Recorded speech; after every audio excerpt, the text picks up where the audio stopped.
এমনিতে বাসার কোনো রান্নাবান্না না করলেও কিন্তু রমজান মাসের রান্নাবান্নাগুলো আমিই করে থাকি, যেমন ইফতার বানানো, তারপর শরবতের যত আইটেম আছে সবকিছু কিন্তু আমি নিজের হাতে বানাই। কেন জানি এগুলো করতে অনেক বেশি ভালো লাগে, বিশেষ করে রমজান মাসে। হ্যালো, আসসালামু আলাইকুম। আপনারা সবাই কেমন আছেন? আলহামদুলিল্লাহ আমি অনেক বেশি ভালো আছি। রমজান মাসের শুরুর দিকে আম্মু বাসায় ছিল না, যার কারণে প্রথম 2টা রোজা আমার একা একা করতে হয়েছে। একা একা সেহেরি খেয়েছি এবং একা একা ইফতারও করেছি। আমার আম্মু গিয়েছিল তার বাপের বাড়ি, সেখান থেকে আসার পর ভাবলাম যে তার পছন্দের কিছু ইফতার আইটেমগুলো বানানো যাক। এমনিতে 2 দিন আমি একা একা ইফতার করেছি, তেমন কোনো আইটেমই আমি রান্না করেছিলাম না, তাই দুপুর একদম 3টার দিকে শুরু হয়ে যায় ইফতার বানানোর কাজে। ইফতারে সবসময় আমরা হেলদি খাবার খেতেই বেশি পছন্দ করি, মাঝে মধ্যে হচ্ছে একটু ভাজা পোড়া করে খাই, তবে ভাজা পোড়াটা অ্যাভয়েড করাটাই বেস্ট, কারণ সারাদিন রোজা রাখার পরে এগুলা খাওয়া কিন্তু হেলথের জন্য একদমই হচ্ছে ক্ষতিকর। তারপরেও কেন জানি হচ্ছে ইফতারটা ভাজা পোড়া ছাড়া একদম অসম্পূর্ণ লাগে। সো আমরা তেমন হচ্ছে গিয়ে আয়োজন করেছিলাম না আজকে, মোটামুটি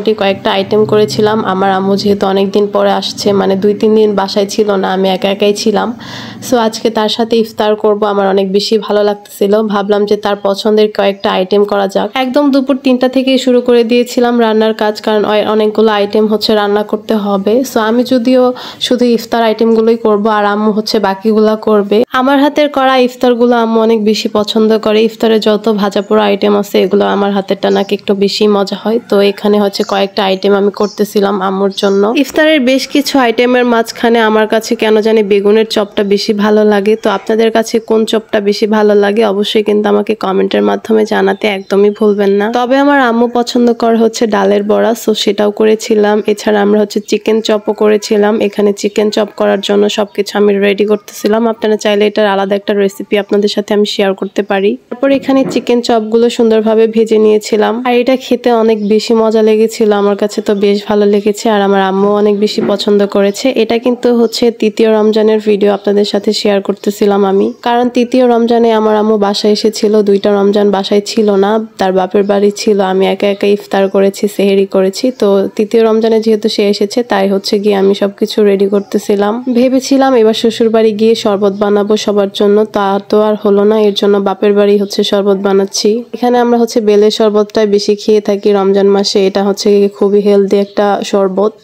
অন্য সব শরবতের থেকে আমার মনে হয় বেলের শরবতটা অনেক বেশি ভালো হবে স্বাস্থ্যের জন্য। এর জন্য আমরা সবসময় এটাই করে থাকি, আর এটাও আমার কাছে বেশ পছন্দনীয় একটা জিনিস। তো আপনারা কে কে পছন্দ করেন অবশ্যই কিন্তু আমাকে কমেন্টের মাধ্যমে জানাতে একদম ভুলবেন না। তার সকল আইটেম আমি হচ্ছে টেবিলে সাজিয়ে নিয়েছিলাম। এখানে মোটামুটি সব আইটেমই ছিল, কিছু আইটেম হচ্ছে গিয়ে রাখা ছিল, ওগুলা পরবর্তীতে খাওয়া হবে, মানে খাবারের আইটেম যেগুলো দিয়ে ভাত খাওয়া হবে সেগুলো। এখানে আমি আলুর চপ করেছিলাম, তারপর হচ্ছে চিকেন চপ করেছিলাম, এছাড়া ডালের বড়া তো ছিলই, তারপরে হচ্ছে বেলের শরবতটা ছিল, এটা অনেক বেশি ভালো লেগেছিল আমার কাছে। তো আলহামদুলিল্লাহ রমজান মাসটা আমার অনেক বেশি ভালো কাটতেছে আলহামদুলিল্লাহ। আপনাদের কেমন কাটতেছে অবশ্যই কিন্তু আমাকে জানাতে ভুলবেন না। সো আজকে আমার এই ভিডিওটা এই পর্যন্তই। সবাই ভালো থাকেন, সুস্থ থাকেন, আল্লাহ হাফেজ।